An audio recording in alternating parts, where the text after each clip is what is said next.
Hello guys, good afternoon. Ito na naman na yung ating recipe for today. Tofu na naman. Huwag kayong magsawa sa pagnunood sa aking tofu. Dahil ito ay ibang ingredients naman ang gamitin natin. Ibang luto. At simpleng-simple lang. Hiwain muna natin to pa cubes na maliliit.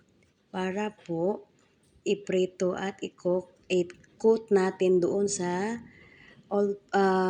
cornstarch. Ngayon nga, ulit-ulit ako sa cornstarch. Kailangan po natin dito patuyuin muna yung ating tofu para nga po hindi siya masyadong basa paglagay sa ating cornstarch. Kasi ang cornstarch po, isa po yan sa na nagpapa-crunchy sa ating mga tofu. Kahit medyo malamig na siya, hindi siya makunat at crunchy pa rin. Ito po, nilagay ko na sa cornstarch at haluin natin siya ng mabuti para hindi madurog. Tapos, makot lahat siya. Isa't isa, makot siya lahat. Para po, pagprito nito, talagang coat na coat po siya sa cornstarch. Ayan, umpisa na nating iprito siya. Tapos, pag golden brown na siya, haunin natin siya para magawa tayo ng another sauce. Yung video ko dito is hindi siya shortcut na kasi pag buo po, mapuputol po siya sa reels pag i-post ko. Kaya, ang ginawa ko dito, habang nagbibideo ako, ipopost ko muna bago ko i-play sa ibang ano. Ayan po, yun yung sabi ko, golden brown na po siya. Tapos po dito, haunin natin siya maya-maya para maging crunchy siya talaga.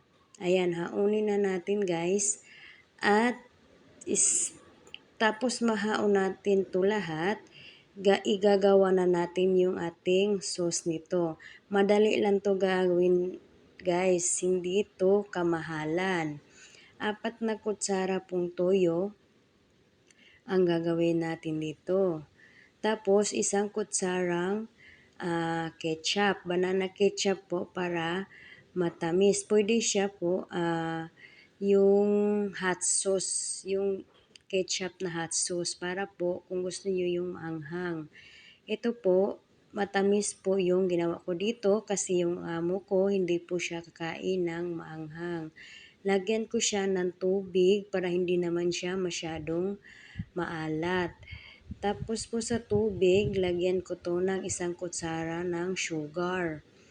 Pagtapos mahalo lahat, ilagay ko dito yung ating dinurog na bawang at saka luya para mas mabango yung ating sauce ng ating tofu. Madali lang to gawin guys, kaya gawin nyo na.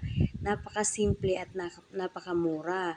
Ayan po yung last, yung ating sesame oil. Ito yung nagpapalasa sa ating sauce, yung sesame oil kasi po mabango siya.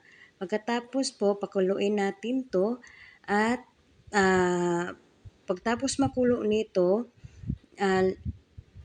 yung palaputin natin siya. Pagkatapos malapot po nito, okay na po yan. Ayan na po yung tofu na pinatuyo ko, pinadrain ko para mawala yung oil niya at ihalo na natin sila lahat para makot lahat yung ating tofu. Ayan. Simple lang at napakasarap at napakamura at masustansya.